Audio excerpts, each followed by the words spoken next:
Halo semua, jadi di sini aku akan coba ikut meramaikan beasiswa revolusi. Di sini sekarang sebenarnya udah tanggal 17 Agustus dan sejauh ini sebenarnya aku nyoba nonton video teman-teman sekalian dan aku belum nemu isu yang diangkat itu sama dengan apa yang akan aku angkat. Jadi kita mulai dari latar belakang dulu. Di esai yang saya tulis itu latar belakangnya adalah fenomena salah jurusan. Fenomena salah jurusan beberapa tahun belakangan ini hingga sekarang itu masih terjadi. Nah, selain itu, saat ini juga fenomena pendidikan yang ada itu adalah ketimpangan kualitas dan ketimpangan akses pendidikan perguruan tinggi. Nah, ketika orang-orang menghadapi situasi ini, salah jurusan ini, biasanya ada beberapa opsi nih. Yang pertama semi gap. Jadi orang ini yang udah keterima kampus itu bakalan kuliah. Cuma mereka sambil kuliah itu sambil mempersiapkan diri buat ikut seleksi lagi di tahun depan dan masuk ke jurusan yang sebenarnya mereka mau. Dan itu ada juga di mana mereka menginginkan untuk malah memilih untuk drop out. Apapun yang diambil oleh seorang mahasiswa yang merasa salah jurusan itu hasilnya saya rasa akan menimbulkan kerugian baik secara material maupun secara waktu. Dari segi material, kuliah itu tidak murah dan mahasiswa-mahasiswa yang salah jurusan, baik dia mengambil semi gap atau memilih drop out atau bahkan memilih bertahan pun, saya rasa akan menghasilkan kerugian material di mana mereka membayar untuk kuliah yang tidak bisa mereka jalanin secara maksimal atau optimal, di mana mereka akan kemungkinan akan setahun lebih lama atau 2 tahun lebih lama dari yang seharusnya mereka bisa lulus. Jadi masalah itu sebenarnya bangku perkuliahan ini itu bukan hal yang murah dan banyak gitu. Bangku perkuliahan ini sebenarnya langka teman-teman sekalian. Bangku perkuliahan ini suatu hal yang mewah. Kenapa? Kita bisa lihat di dua fenomena yang terjadi saat ini, yaitu ketimpangan kualitas pendidikan sama ketimpangan akses pendidikan tinggi negeri. Akses pendidikan tinggi. Nah, di ketimpangan ini, dari ketimpangan akses, kita bisa lihat bahwa nggak semua orang itu memiliki akses dan bisa berkuliah di semua kampus yang ada di Indonesia gitu. Contohnya, orang yang ekonominya menengah dan ke bawah. Mereka tidak bisa gitu seenaknya memilih kampus yang biayanya itu makan puluhan juta gitu. Biasanya juga mereka cuma bisa orang-orang yang ekonominya di bawah atau ya di bawah mungkin sekarang bisa dapat KIP ya. Tapi yang ekonominya menengah itu akan cenderung masuk perguruan tinggi melalui jalur SNBP dan SNBT. Hal ini juga diperparah, kemewahan dan kelangkaan bangku perguruan tinggi ini juga diperparah dengan adanya ketimpangan kualitas pendidikan tinggi kita. Jadi suatu kampus yang memiliki kualitas baik itu tidak banyak gitu. Dan semakin tinggi kualitas kampus ini, semakin tinggi pula lah kelangkaan kita untuk mendapatkan pendidikan tinggi yang berkualitas baik, sangat baik gitu. Kemudian dapat diakses oleh kalangan menengah. Nah, disinilah ketika salah jurusan itu masuk, dia menempati posisi-posisi yang bisa dibilang vital ini seperti masuk melalui SNBT, kemudian dia ada di top perguruan tinggi, katakanlah mungkin kedokteran UGM gitu misalkan, dan mereka merasa tidak nyaman dengan itu. Kita sudah menyanyiakan satu bangku yang sangat berharga, kawan-kawan. Harusnya ada orang yang emang pengen banget bisa kuliah di kedokteran UGM gitu. Udah UGM tapi tidak bisa karena kalah saing dan alhasil harus menunggu tahun depan, ketika itu pun harus bersaing lagi. Nah, selain itu juga sebenarnya negara pun turut rugi gitu dengan adanya fenomena salah jurusan ini. Salah satunya adalah dengan kerugian investasi SDM. Karena orang-orang ini tidak berkuliah dengan sungguh-sungguh. Suatu fasilitas yang sudah difasilitasi dengan negara yang tidak digunakan secara optimal oleh orang yang mendapatkan kesempatan gitu. Jadi kerugian investasi SDM ini juga akhirnya menurut saya akan berpengaruh ke potensi pertumbuhan ekonomi kita gitu. Harusnya dengan peningkatan SDM, katakanlah tidak ada fenomena salah jurusan. Berarti semua orang yang masuk perkuliahan itu pasti meningkat dengan optimal gitu. Bisa dibilang 90% meningkat dengan optimal gitulah. Artinya SDM kita akan meningkat, dan dari SDM yang meningkat ini hampir bisa dipastikan secara ekonomi kita juga akan meningkat. Sekarang pertanyaannya, emang salah jurusan itu faktornya dari mana sih? Nah, faktor salah jurusan itu antara lain yang pertama adalah kurang mengenal diri, kemudian tekanan keluarga, sama kurangnya pengetahuan tentang jurusan yang akan diambil. Di sistem seleksi kita saat ini, yaitu SNBP dan SNBT terutama ya, itu kita diperbolehkan untuk memilih jurusan lebih dari satu. Jadi kita bisa memilih asal nunjuk aja jurusannya.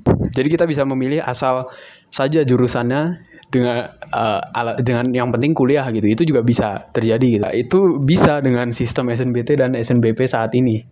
Jadi sistem saat ini itu tidak mempedulikan apakah sebenarnya kamu paham dengan apa yang kamu pilih sekarang gitu. Apakah kamu tahu dampak dari pilihan kamu memilih jurusan ini itu apa. Itu sistem seleksi saat ini tidak peduli dengan itu.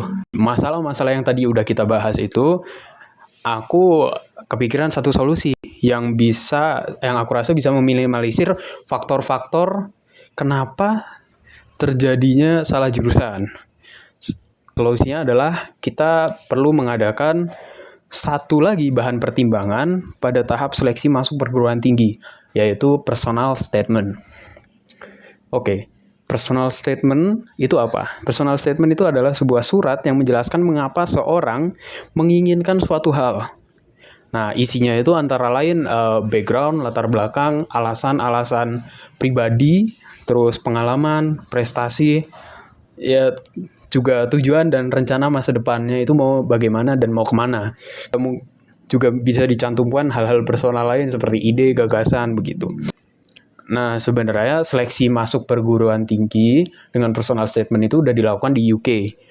Mereka udah melakukan ini sejak lama. Tapi pada 2026 besok itu di UK personal statement ini akan diganti dengan satu sistem lagi di mana dia suruh mengisi isian 3 soal isian yang harus dijawab.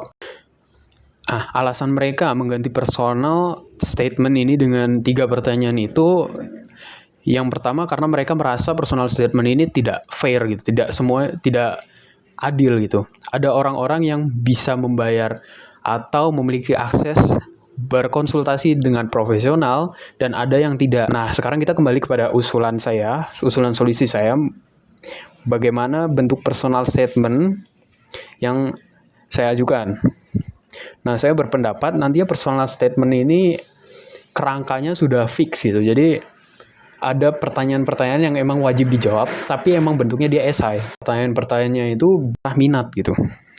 Minat, cita-cita, bahkan ide dan gagasan. Saya rasa dengan ada pertanyaan-pertanyaan ini, personal statement akan lebih berharga dan kita bisa lebih menyeleksi orang-orang yang emang punya potensi yang cukup besar dan sangat besar gitu. Misalnya dia ada ide dan gagasan di bidang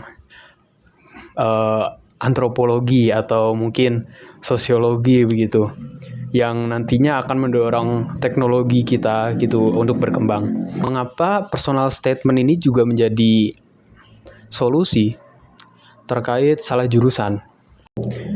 Nah, di kurang mengenal diri ini, di personal statement setiap orang itu harus merefleksikan dirinya sendiri. Jadi sebelum nulis kita tentu akan merefleksikan diri kita sendiri. Kemudian yang kedua itu dipaksa oleh keluarga. Adanya personal statement ini juga sebagai penyeleksi, kita nanti bisa menilai bahwa apakah intensi seorang ini begitu besarnya untuk bisa masuk ke jurusan, atau tidak besar, atau malah sebetulnya lemah gitu. Terakhir, terkait jurusan yang dipilih nih, di personal statement itu juga nantinya mereka bakalan dipaksa untuk riset lebih lanjut tentang jurusannya, dan mereka nggak akan milih jurusan secara sembarangan. Mereka harus riset, terus nemuin jurusan yang sesuai sama diri mereka, karena personal statement ini kecocokan di antara sang penulis dengan jurusannya itu akan menjadi poin tambahan. Kecocokan dan minat personal statement dari penulis terhadap jurusannya itu menjadi hal yang krusial gitu dan penting gitu. Nah, dari 3 faktor itu saya rasa bisa dicegah dan ditanggulangi dengan adanya personal statement ini gitu. Dari terpaksa oleh keluarga, nggak kenal sama jurusannya, sama nggak kenal diri sendiri. Nah, sekarang SNBT sama SNBP, terutama SNBT dan SNBP, maksudnya seleksi kita itu biasanya berbasisnya sama nilai aja, nilai skor aja, yang mana itu tidak bisa mendeskripsikan unsur intrinsik atau motivasi intrinsik kita pribadi masing-masing terhadap jurusan kita. Yang akhirnya dari sinilah saya rasa adanya kurang riset sama adanya nggak cocok, nggak sesuai sama jurusannya, akhirnya salah jurusan. Nah, nantinya personal statement ini dijadikan salah satu bahan pertimbangan. Jadi bukan ini menyingkirkan nilai atau skor UTBK atau skor raport di SNBP SNBT, tapi ini menjadi salah satu pertimbangan untuk penyeleksi meluluskan mahasiswanya, meluluskan calon pendaftar atau tidak ke dalam jurusannya. Tapi personal statement ini juga tidak jauh dari minus. Jadi saya akan tekankan dulu, saran ini sebetulnya bukan bersifat absolut atau saya pasti benar gitu. Saran ini bersifat sebuah pengajuan pandangan yang mungkin jarang sekali kita lihat sebagai solusi, atau mungkin kita sadar ada salah jurusan tapi kita tidak menganggap itu sebagai masalah yang begitu krusial. Nah, kemudian di UK sendiri itu personal statement ini cenderung menimbulkan kecemasan kepada calon pendaftar. Jadi calon mahasiswa itu ada kecemasan terkait penulisan personal statement. Nah, karena berbeda geografi, berbeda budaya, jadi kita tidak tahu dampak apa yang akan ditimbulkan jika personal statement ini diadakan di penyeleksian perguruan tinggi di Indonesia. Minus yang lain adalah saat ini AI sudah berkembang. Jadi, dan sekarang kita tidak menafikan bahwa AI bisa menulis untuk kita. Salah satunya mungkin nanti ke depannya bisa menulis personal statement. Tetapi untuk hal ini sebenarnya sekarang juga sudah ada ilmu yang sedang berkembang, yaitu terkait NLP atau Natural Language Processing, yang dimana dia tujuannya itu nanti bisa digunakan untuk memisahkan mana tulisan yang dibuat oleh AI, mana yang dengan mana yang tulisan yang dibuat oleh manusia. Nah, untuk komersialisasi pendidikan dengan ada personal statement, nanti bisa jadi personal statement ini sebagai salah satu bahan joki gitu. Jadi orang bisa aja buka jasa joki buat bikin personal statement. Penutupnya, jadi kesimpulannya adalah saran yang saya sampaikan ini sebenarnya tidak pasti benar, dan saya masih dan patut dipertimbangkan baik dan buruknya. Saya hanya menyampaikan gagasan saya, opini saya, dan semoga hal ini bisa dijadikan sebagai salah satu sudut pandang yang mungkin baru dan relevan pada saat ini, yang nantinya akan membantu kita untuk mendapatkan sistem pendidikan tinggi yang lebih baik lagi. Jadi sekian, terima kasih.